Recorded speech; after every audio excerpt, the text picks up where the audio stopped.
Olá meninos, tudo bem com vocês? Hoje a gente vai começar uma aula sobre respiração celular. A gente vai dividir essa aula em dois momentos. Nesse primeiro momento, a gente vai falar dos dois primeiros processos da respiração celular e numa próxima aula a gente vai falar sobre o último processo, tudo bem? Bom, antes de começar, eu queria falar para vocês que o processo de respiração celular, ele é um dos processos mais complexos, né, que existe dentro da biologia. E aí eu vou aos poucos com vocês. Eu vou explicar com bastante calma para que não fique nenhuma dúvida. Mas se por acaso vocês ficarem com dúvida em alguma parte do conteúdo, podem me mandar mensagem pelo WhatsApp, principalmente por áudio, que é melhor, né? Que aí a gente pode conversar, tá bom? Então vamos começar. Primeiro, gente, eu vou começar falando da equação geral da respiração celular. Antes da gente começar a equação, primeiro eu gostaria de falar para vocês a diferença entre respiração pulmonar, que é a inspiração e a expiração, né? Inspiração é quando a gente coloca o oxigênio para dentro do nosso corpo e expiração é quando a gente tira o gás carbônico, né? Inspiração e expiração. Agora, quando a gente fala de respiração celular, já está no nome, é respiração que acontece dentro da célula. Então, pode diferenciar esses dois processos. Então, vamos começar. Como que acontece? Primeiro, antes de falar da equação mesmo, eu vou falar sobre as imagens que eu coloquei para ficar mais fácil. Bom, aqui na primeira imagem nós temos um prato, né, de comida. Então, vamos supor que você está preparando o seu almoço, você fez seu prato e no seu prato tem carboidrato. Então, se você vai comer carboidrato, depois que o seu sistema digestório fizer a digestão, depois que quebrar o alimento, ele vai, essa molécula grande, né? Se você comeu, por exemplo, um tipo de polissacarídeo, depois de um tempo o seu corpo vai reduzir aquilo em glicose, que é a menor molécula que a gente tem aí de açúcar, que é um monossacarídeo. Então você vai se alimentar, vai acontecer a digestão e aí as suas células vão capturar quem? A glicose, que é o monossacarídeo. Então aqui na imagem eu coloquei um prato de comida para representar. É claro que nós temos várias outras moléculas, mas aqui na respiração celular nós vamos falar basicamente da glicose, tá bom? Então, aqui na fórmula, eu coloquei a fórmula da glicose, que é C6H12O6. Então, a glicose ela tem 6 carbonos, 12 hidrogênios e 6 oxigênios. Então, isso é a glicose. Isso é que vai entrar no seu corpo pela alimentação.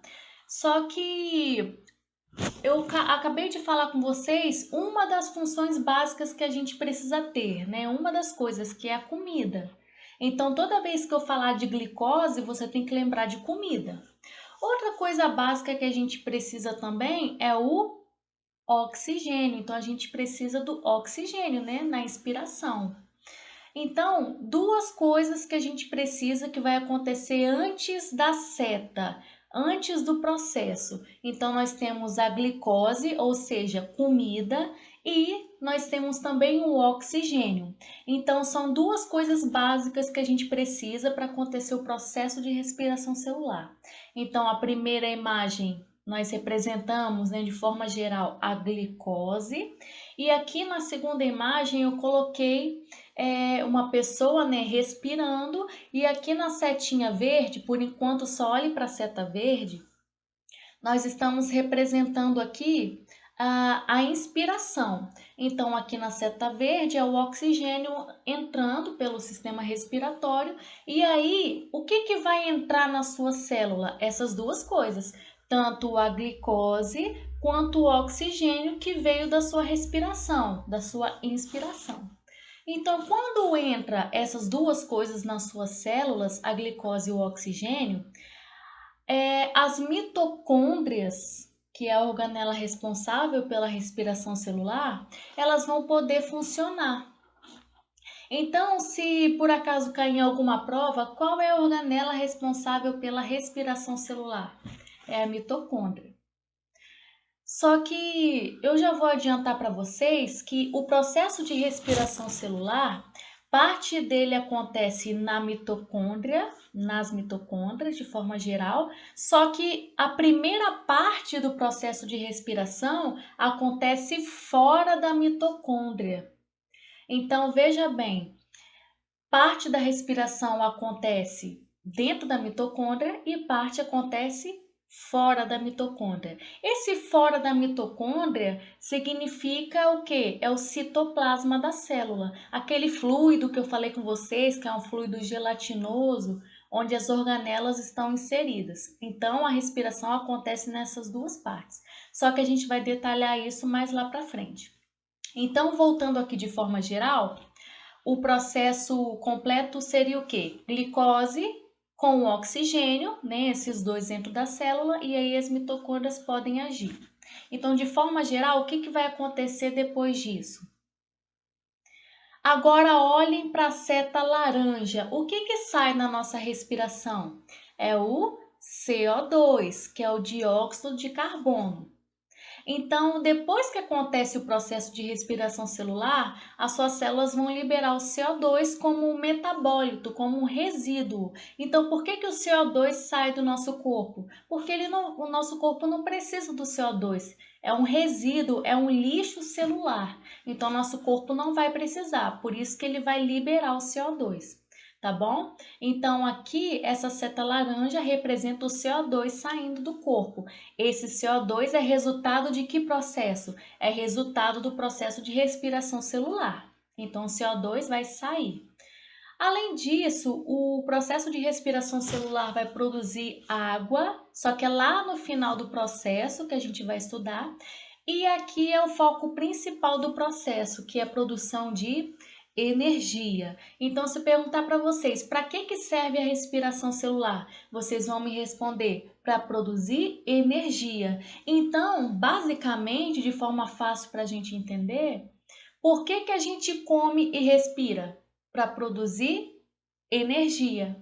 Ah, mas por quê? O que tem a ver a respiração com isso? Lembra do oxigênio? O que vai entrar na célula? Além da comida, que é a glicose, você também precisa do oxigênio que veio da respiração. E depois de acontecer isso aqui, no final do processo, a gente produz o quê? Energia, que é o foco principal. E aí você me pergunta, professora, mas e o CO2 e a água? Não seria o foco principal? Na verdade, isso acaba sendo uma consequência, mas não é o objetivo, porque o CO2 ele vai sair, é um resíduo. Então, o CO2 é apenas uma consequência e vai sair do corpo. E a água também seria uma consequência. O foco principal do processo de respiração é a produção de energia. E energia, nós podemos falar que é o ATP.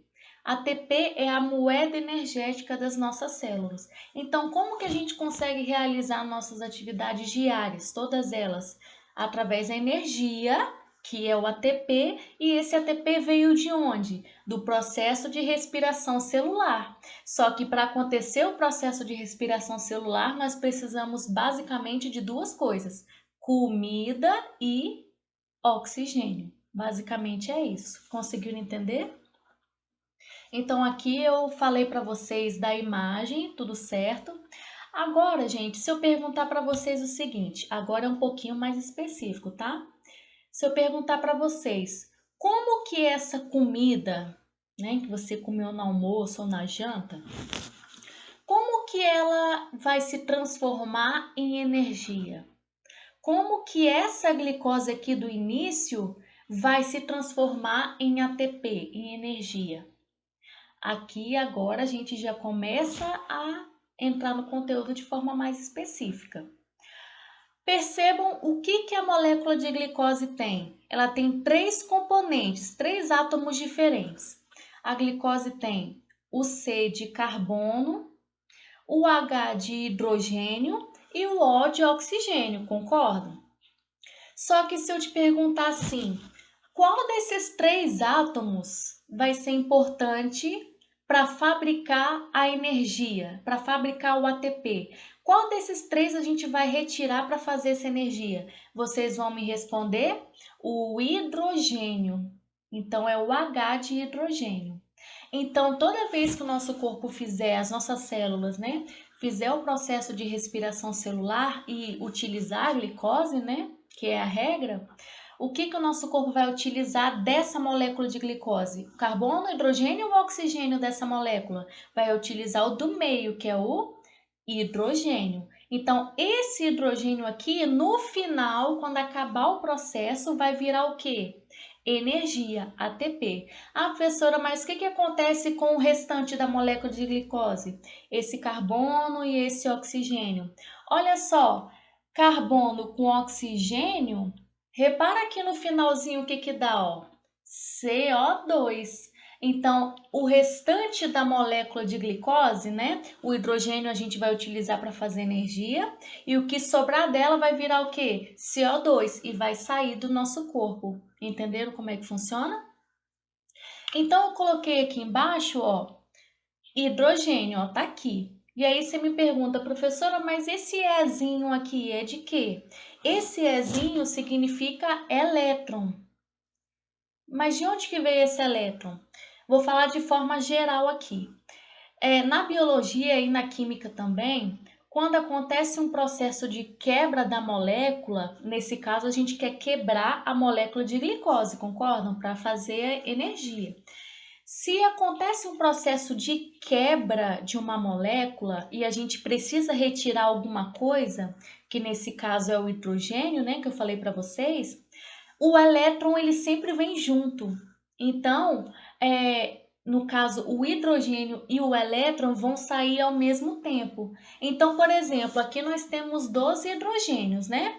Então, se sair um hidrogênio, vai sair um elétron com esse hidrogênio. Se saírem dois hidrogênios, dois elétrons. E por aí vai, tá bom? Então, esse hidrogênio e esse elétron que vão vir de onde? Da molécula de glicose. Eles vão formar ATP lá na frente. Só que o nosso corpo, ele vai precisar de transportadores.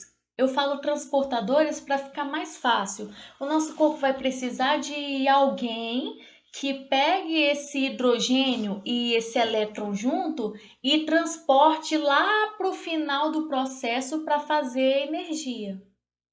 Então, quem é que vai retirar, quem é que vai pegar esses hidrogênios e esses elétrons da molécula de glicose e levar lá para o final do processo para fazer a energia?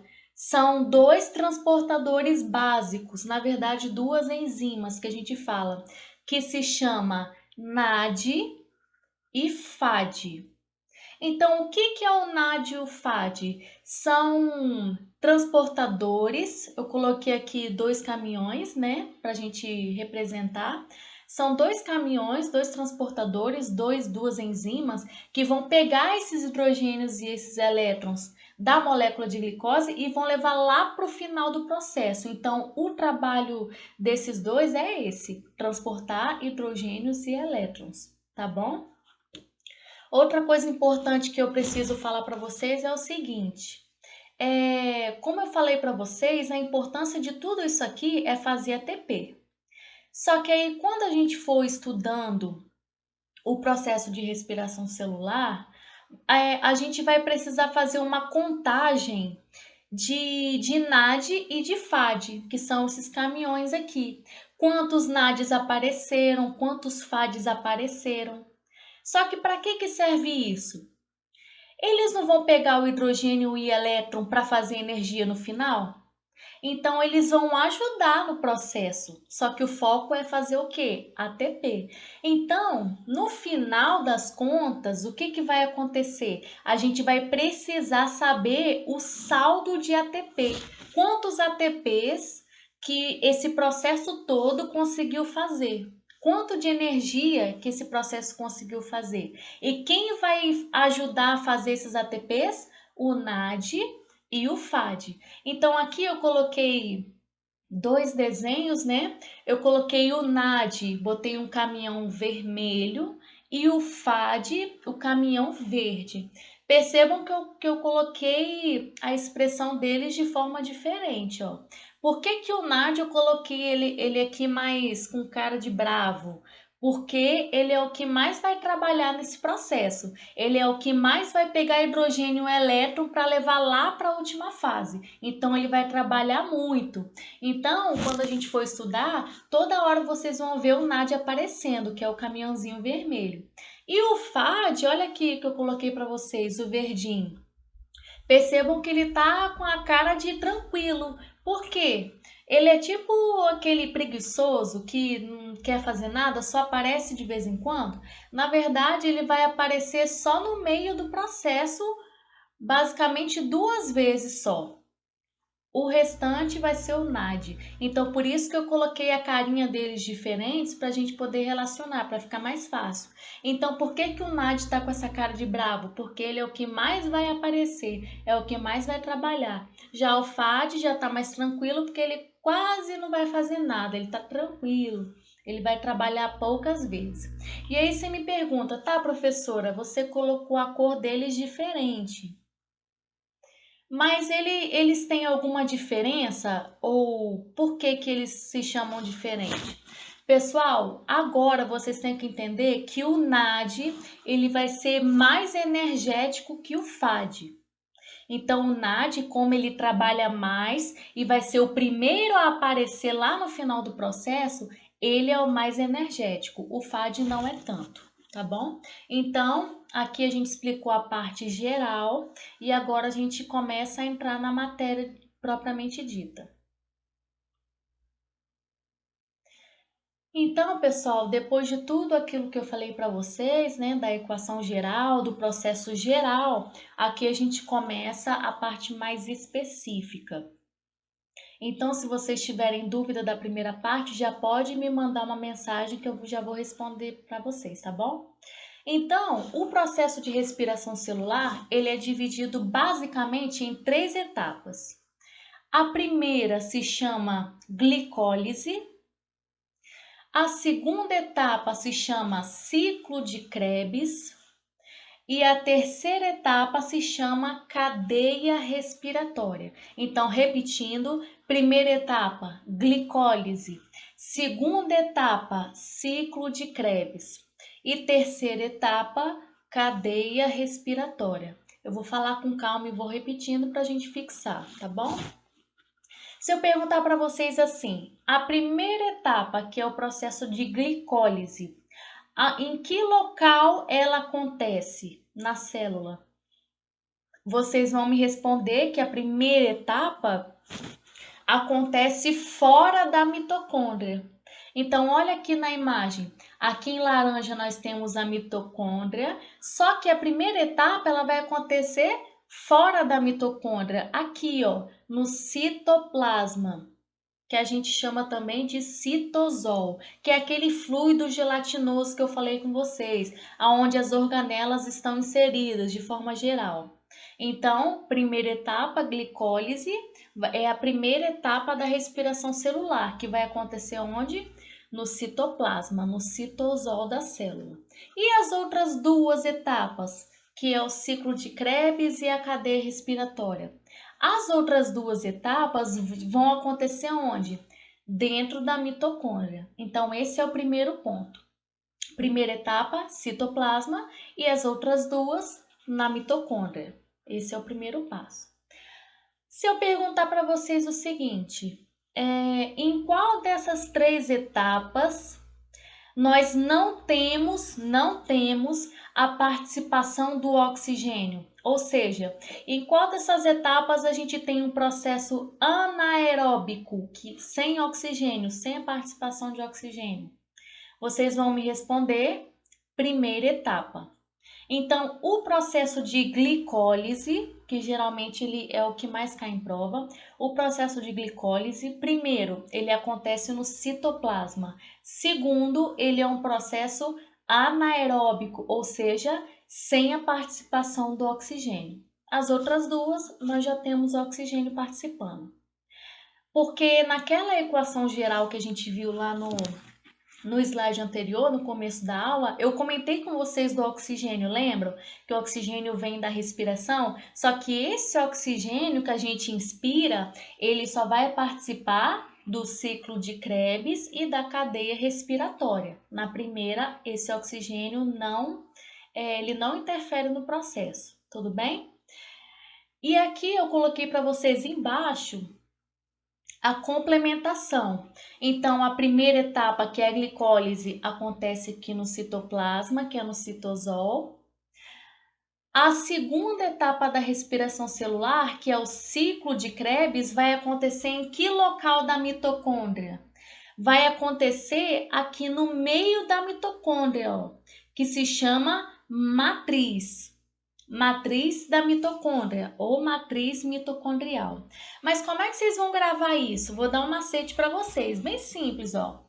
Quando vocês verem a palavra matriz, ó, matriz começa com M, você vai lembrar do meio da mitocôndria. Não sei se vai ajudar vocês, mas eu acho que sim. Então, matriz é o meio da mitocôndria. Então, é aqui, ó, nessa região do meio. Essa região do meio da mitocôndria, qual que é a etapa que vai acontecer? É a segunda, é o ciclo de Krebs. E a terceira etapa, que é a cadeia respiratória. A cadeia respiratória, ela já vai acontecer aqui, ó, nessas ondinhas da mitocôndria, tá vendo? Essas ondinhas têm um nome específico, a gente chama de cristas ou cristas da mitocôndria, cristas mitocondriais. Então, resumindo tudo aqui, a respiração celular tem 3 fases. Primeira, glicólise. A glicólise acontece dentro ou fora da mitocôndria? Fora da mitocôndria. Em que lugar? No citoplasma, no citosol. Segunda etapa da respiração celular é o ciclo de Krebs. O ciclo de Krebs acontece no meio da mitocôndria ou na ondinha da mitocôndria? Acontece no meio. E esse meio a gente vai lembrar de quê? Se é o meio da mitocôndria, a gente vai lembrar que é a matriz da mitocôndria, que é o meio da mitocôndria, tá bom? E a última etapa, que é a cadeia respiratória, a última. A última etapa vai acontecer nas ondinhas. E qual o nome dessas ondinhas? Se chama crista, cristas mitocondriais. Então, essa é a primeira parte que nós precisamos saber, e aí na próxima aula a gente entra mais em detalhes, tudo bem? Qualquer dúvida, me mande mensagem pelo WhatsApp. Bons estudos!